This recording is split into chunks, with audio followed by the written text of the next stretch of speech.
আল্লাহ আমার গর্ভে যদি সন্তান দিতেন, আমার স্বামী আরেকটা রমণীর সাথে আলাদা ঘরে থাকতো না, আমি কেমনে সহ্য করতাম গো।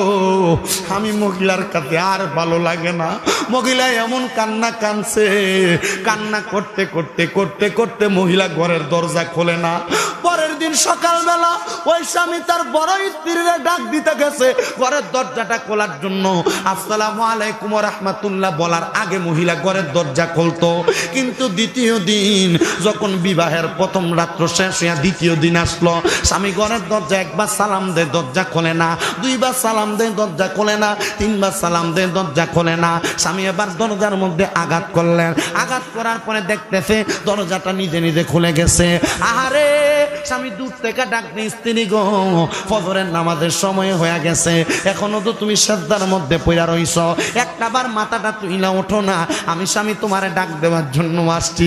স্ত্রী একটা জবাবও দেয় না।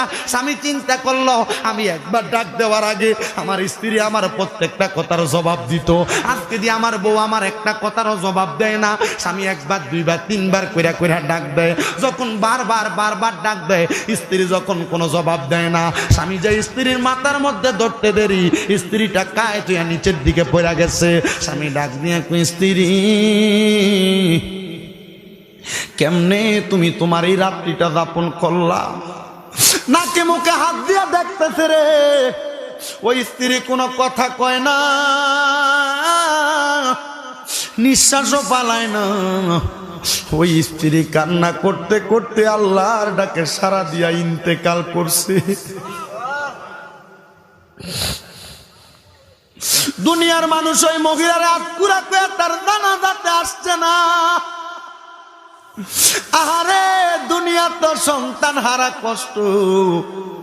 এলাকার মানুষ ইন্তেকালের পরে তার জানাজায় আসে না, এটাও তার বড় কষ্ট। কিন্তু শোনো রে, ওই মহিলাটার মনে কষ্ট নিয়া যদিও মহিলাটা ইন্তেকাল করছে, ওই মহিলাটার জানাজার নামাজ তার স্বামী নিজে পড়াইয়া যখন বাড়িতে আসছে, রাত্রবেলা ঘুমাইছে, পরের দিন ফজরের নামাজে মসজিদে যায়া দেখে মসজিদের মধ্যে মুসল্লি আর মুসল্লি দেখা যায়। সব মুসল্লিরা ডাক দিয়া কই, হুজুর,